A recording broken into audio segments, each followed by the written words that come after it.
Okay, so here if you see, this is a diagram which clearly shows that there is a lot of inequalities clearly visible. Okay, so you have the slums on one side, you can see the slums on one side, and you have the big apartments on the other side. This is a problem in India. You want to push them off. Okay, here you have one more diagram where you can see they are trying. So here you can see this boy here, and you can see the restaurant there. It's a common thing which we all observe. See these brands here and see these people out there. Okay, so this is a challenge. Okay, and here if you see, they're asking for change and he's throwing the change. Okay, so like this, if you see, if you observe capitalism, there's a problem. So therefore, that does not mean socialism is good. That does not mean socialism will do everything possible. No, socialistic countries also have failed. Understand this. It's not that all socialistic countries were successful. It's not that pure socialism is definitely good. No, that's not the case. If we talk about Kerala today, okay, so Kerala as a state had more of communist ideas, but still unemployment rate is the highest in Kerala, almost like 15%. 14% to 15%. When it was 6% in the whole country, it was 14%. Kerala has highest educated population. Literacy rate is 100%, but unemployment rate is high. Now, just understand this. That means there has to be some balance between both of them. There has to be some balance somewhere between capitalism as well as socialism. So remember this. So this is something which you should understand, that the huge amount of inequalities, and when inequalities are there, countries try to adopt principles of socialism. They cannot go ahead with principles of capitalism alone. Got the point, right, everybody?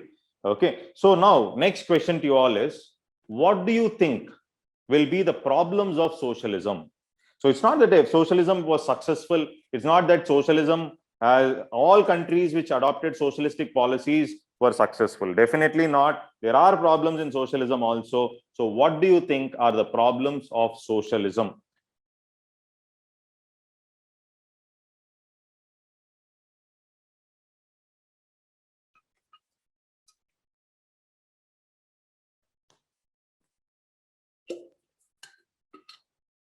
Less innovation, less efficiency, lack of technology. Okay, freedom to choose what we want. Okay, fine.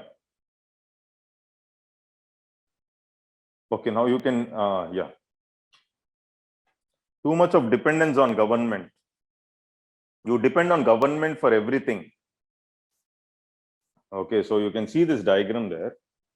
Okay, so you can see, okay, so socialism, government is resting happily, citizens are bearing the pain. Okay, and you have the banks taking away money. Okay, you have the banks taking away money from the citizens' pocket. Okay, and you have government happily relaxing. Now, this is a comical way to show you what can happen in socialism. What can happen in socialism, in the sense that just after independence, now let's see, I'll explain. So what happened? Let's take India only. Let's take India and try to understand. Okay, India's case, just after independence, we said government is going to regulate everything.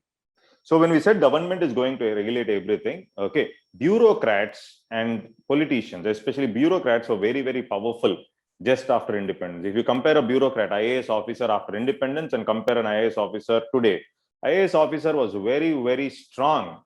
He was almost God just after independence, because government regulation was high. That means for every small business that has to be started, for every small permission you have to take the permission of the bureaucrat. That means for every industry, you need a license. You need a license to start a business. And it was an era of license Raj. So when I'm talking about license Raj in India's case, it means during just after independence, when we adopted centralized policy, when we decided government is going to regulate everything, So it was an era of license Raj. That means somebody wants to do business. Every small business needs license. The amount you have to produce, how much you have to produce, everything, there should be a license. That means what? In the era of license Raj, you cannot expect efficiency. How many Bajaj Chetaks have to be produced if government decides instead of demand? Then automatically efficiency is going to come down. More companies are not given opportunity, means competition is not there. Whenever competition is not there, quality and efficiency will fall. Competition will always breed in quality, increase quality. So when there is competition, when there is threat, you will innovate. For example, Nokia. Nokia was a wonderful company. It was into paper mill business earlier and several other businesses. It used its brain and innovation where whenever needed, it shifted to the mobile business. It was a market leader, Nokia, because of innovation. But later on, what happened? When things were changing, okay, Nokia did not change in line with the business fundamentals. Innovation was not there. In the sense, the operating system has to be changed. Nokia said, we are the market leader. Our battery will go for 10 days. In fact, we are doing research so that our phone, once you charge, for lifetime it will run. We don't need any innovation anymore. We don't need your operating system anymore. Android and all we don't need. We'll manage. That is when Samsung took the opportunity. That is when Nokia is gone and Samsung has come up. So this is what happens. So a company which innovated earlier, which decided to come into mobile phones, later on did not innovate, finish. And today you don't find Nokia anywhere. This is a problem. So innovation is something very, very important to survive. But during the era of license Raj, for every small business, if you need license, to increase your production, if you need license, you cannot expect great entrepreneurs to come. So if you see Dhirubhai Ambani's movie, there is this movie called Guru. Okay, so Guru, Abhishek Bachchan, Aishwarya Rai movie. Basically, you want, you can watch the movie. It's a story of Dhirubhai Ambani, how he has struggled to build business. Okay, how he had to take government permissions, how he had to handle IAS officers. Everything is clearly depicted in that movie. So it clearly shows how the era of license Raj has kept innovation down, has created problems with respect to production.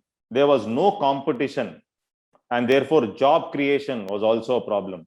That does not mean India was doing well in agriculture. We were not doing well in agriculture. We were not self-sufficient with respect to agriculture.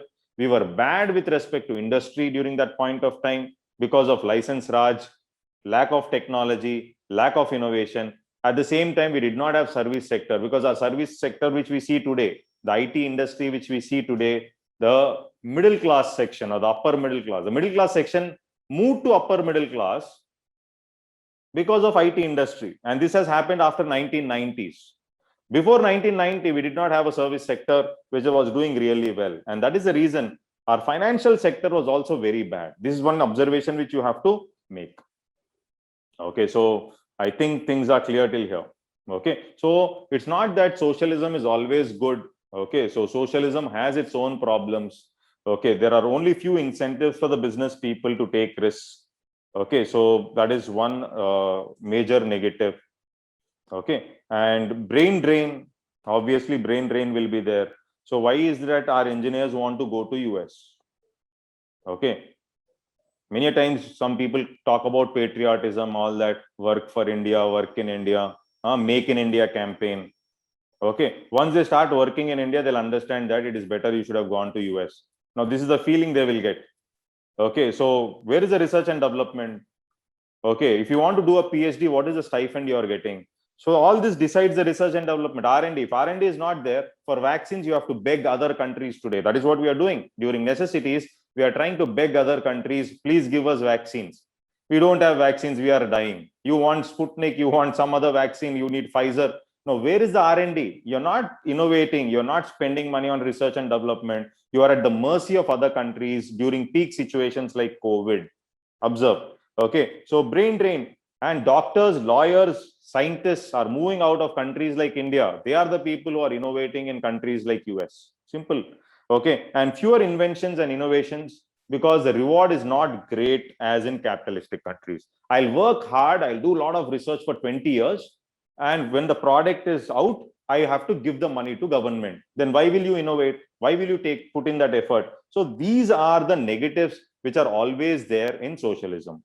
Remember this. And that is the reason in India, what we did was we took a middle path after independence.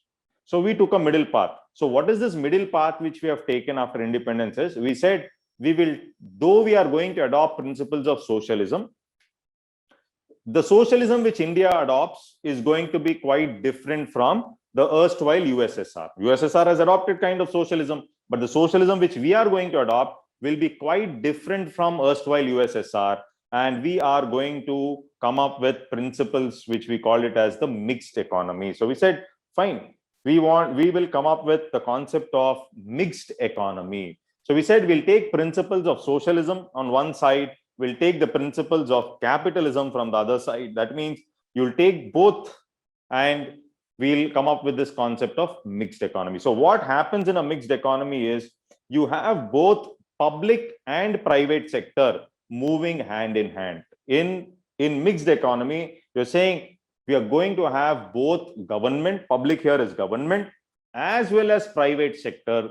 Both these sectors will be moving hand in hand. That is called as mixed economy. So we adopted principles of socialism, but our socialism was quite different from other countries in the sense that we adopted principles of mixed economy. I hope it is clear. So we took private as well as public sector going hand in hand. This is what we said. But of course, though we adopted mixed economy, our graph after independence, we were more inclined towards government. You can see all the government sector, government companies prospering after 1947.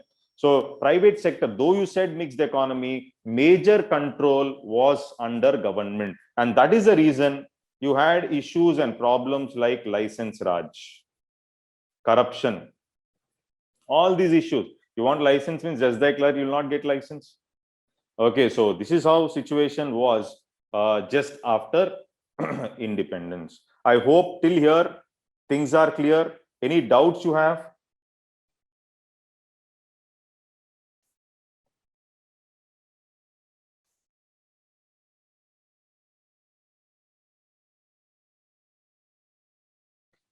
This movie somebody has.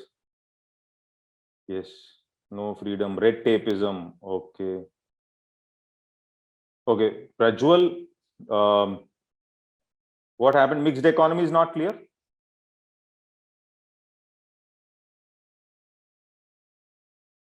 Advantage, disadvantage will come. Communism. So communism, extreme form of socialism. To some extent, yes. Tomorrow we'll decide. We'll discuss on communism. Don't worry. How Indian socialism is different than USSR. Clear, no doubts. Okay.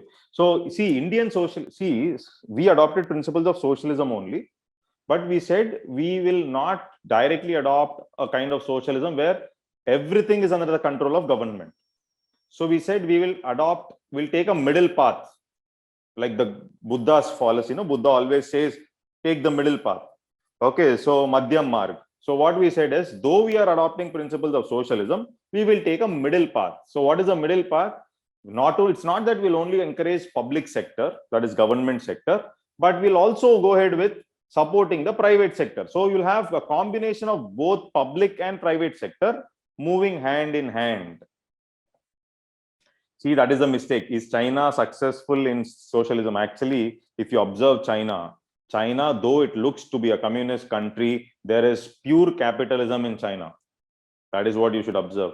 I'll talk about China a little while later. So China, don't underestimate China as a socialistic country. No, it's business fundamentals, it's research, innovations. China is a completely different. You would have read newspapers last few days.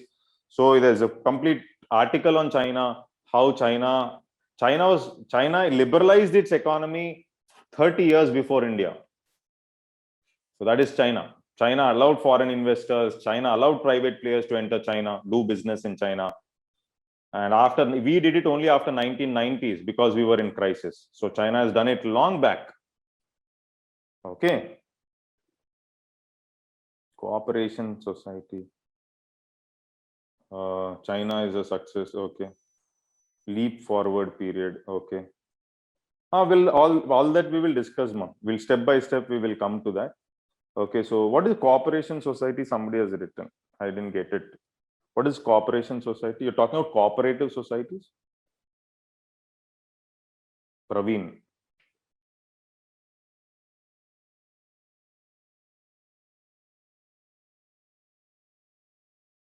So can you discuss about factors influencing keeping sectors under private or government control, health and education being privatized? See, so if you, let's take an example and understand this question. If you take Scandinavian countries like Norway, Finland, okay, in these countries, there was a research that was done. What they have done is, in these countries, the basic education, basic healthcare is almost free, in the sense it is under the control of government, and it is quality education. It is quality healthcare which is given. Not like India, where you don't find the teacher in the government school. Not like the Indian government hospitals where there are no oxygen cylinders. They are completely different. So there, if you observe, in such countries, when there was a research that was done, if you take the example of people who are here, this is a socio-economic class, that is the bottom sections, this is the upper section. When you can provide health and education, when government can provide quality health and education, free basic education should be free and it should be of good quality. Proper health care, if government can do, it is easy for them, easy for this section of the population to move up the ladder. They can move up the ladder faster in these countries like Norway and Sweden than capitalistic countries, or than countries like India. In a country like India, when we talk about healthcare and education, here there is a problem. Though government schools are there, but the quality is not there, or basic healthcare is a problem. So when there are opportunities at these sections, that means these people cannot go to the socio-economic class A. So if you want to move up the ladder, basic education and healthcare, basic healthcare or primary healthcare should be free. And this was done in certain countries which adopted socialism earlier, like the Scandinavian countries. And you find they are the happiest people. And they are the countries where there is tremendous corruption is minimum, their happiness index is high, they're doing a great job. So this is what you should understand. So in countries like India, what is the problem? We say we focus on education, but we hardly spend 1.2% of our total GDP. Of course, I don't want to use this word called GDP here. We spend 1.2% of our total output on health. That's all, very minimum. Very small countries are also spending 3% to 4% of their GDP on health. But countries like India, it's spending only 1.2% of its total GDP. I don't want to use the word GDP because we'll get it later. So out of total output, 1.2%, it is only spending on healthcare. Then imagine the situation. Okay. So the best part should be, I'm not saying that education, health should be completely free. What I'm trying to say is basic education, primary healthcare, high quality, if it can be provided by government, then the poorer sections of the country can reap the benefits of KFC coming in, or you have Microsoft coming in. Otherwise, the poor man here, Microsoft or Apple companies coming into India will not make any difference in their lives, because they do not have basic education and skills. They cannot contribute to these companies. So if basic education, health is there, they don't need any other support in the form of, free rice and free food and this kind of vote campaigns. So you're trying to give them subsidy. See, always remember, whenever you're giving subsidy, government also, subsidies benefit. Okay, there are certain subsidies which government gives, which is something like they have to teach you how to fish rather than giving you fish. So in India, most of the subsidies are giving you fish. So temporarily only they want to satisfy you. So if they teach you how to fish, then tomorrow you're not dependent on them during elections. Now, this is a kind of approach which we have in India, because of which there is a problem. So always remember, this is something which is very important. Okay, so keeping sectors under private, today government's decision is completely to move out of business, except for the critical sectors like the nuclear or the defense. Even defense also we want to privatize. So this is something which you should understand, that government does not want to stay in business. You know, the budget statement itself, government has no business to stay in business anymore, present situation. So that means it clearly indicates that after COVID, government tries to privatize. Government is trying to privatize banks. Government was trying to privatize insurance companies. Government is trying to privatize steel factories, Vizag steel plant, etc. They're trying to privatize. Companies which have failed, like Air India, they're trying to privatize. It depends on the policy. It depends on the policy of the government. But if you give away primary health care and basic education to private sector, it is a threat to the country like India. It has to be handled well by government so that it can do justice and reduce inequalities.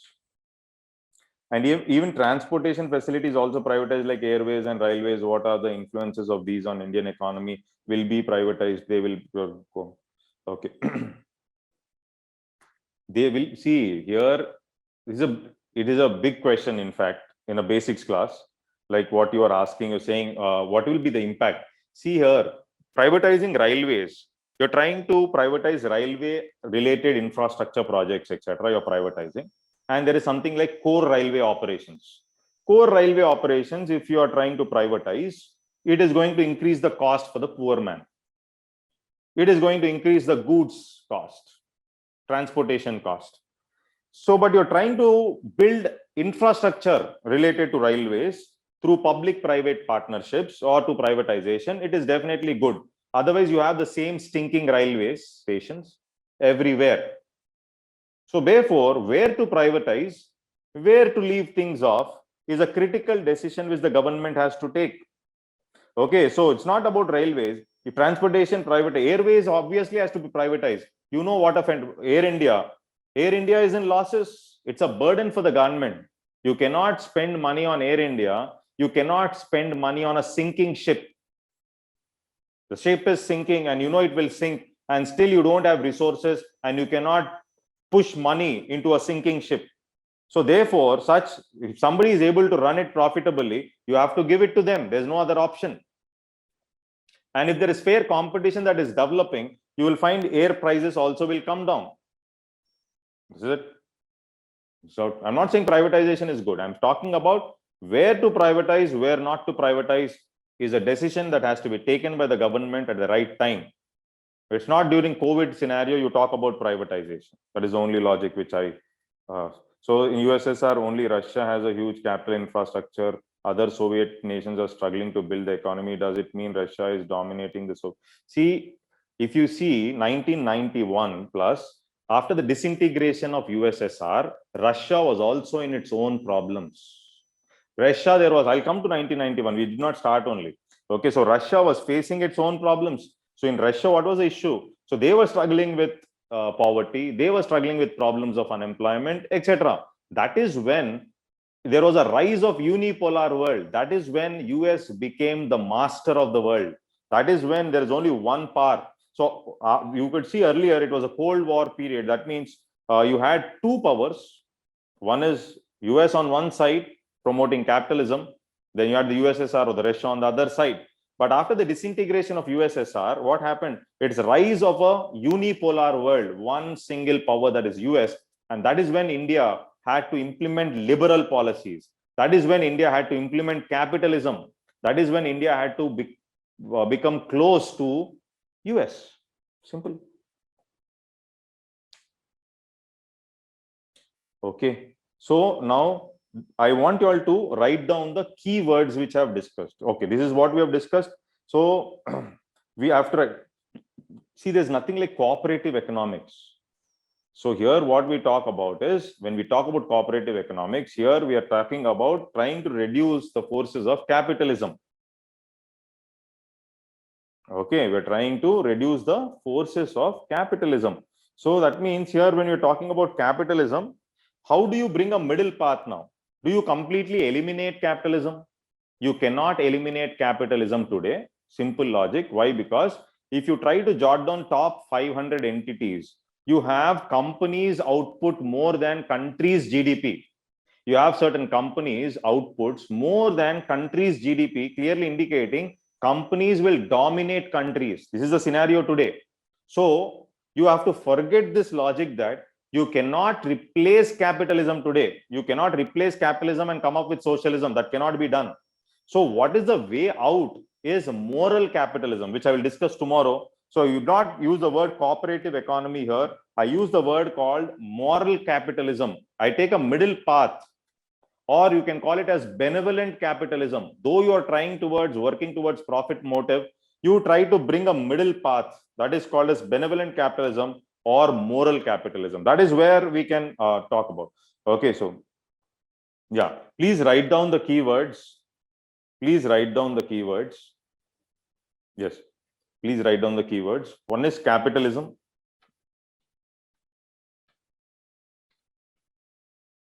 Okay. Then write down market economy. Market economy.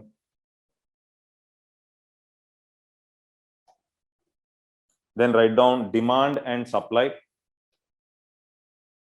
Demand and supply. Then write down purchasing power. Purchasing power.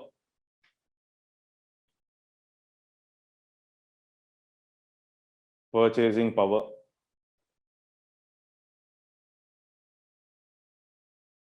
Okay.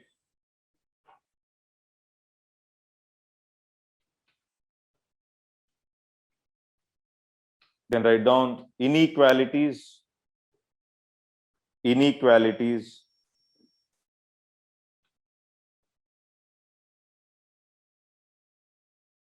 Then write down license Raj. License Raj. License Raj.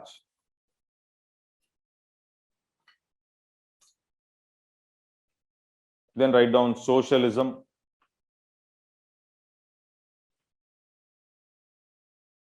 Socialism. Then write down mixed economy. Mixed economy.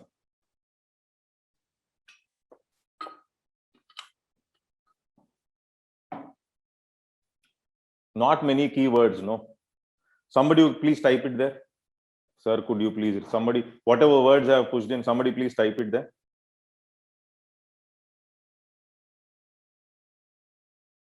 Capitalism, socialism, market economy, mixed economy,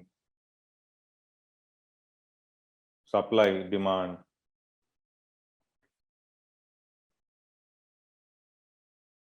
License Raj. That's it. Very few today. No much of, this is basic, these are intro classes, no. So don't worry. We'll try to understand the concept. So we're not going to get into too much of words also. And slowly we'll understand. Okay. Purchasing power. All that. So I hope things are clear. Okay. So tomorrow I'll meet you back at 9:30. Today's topic, you need not read anything because we did not discuss any topic only. Okay, so we've discussed, we started what is capitalism, what is socialism, trying to do the basics part. First 10 days, I will not suggest students to read any book till the basic sessions are over. This is my approach. No point in reading any book. Once the basics are clear, then we can read books. Okay, so that is my approach. So there's no point. Okay, so there's no specific book. You can read NCRTs. People say read NCRT, but I don't suggest now. So wait for some 14-15 hours. Okay, so once that basics is done, then you can take up a book. In economics, you can't take up a book and just read like that. It's little, initially it will create some problem. First sit for the basics and then yes. So tomorrow we'll continue only. We did capitalism, socialism, from where we will get into how India evolved from 1947. Okay, so there we will try to touch the keywords, rupee value, everything we'll try to slowly we'll do. Okay, so we just started off. Okay, I hope you have understood, and I hope the things are clear. Okay, so thank you. So we'll meet tomorrow at 9:30. Okay, fine. Thank you.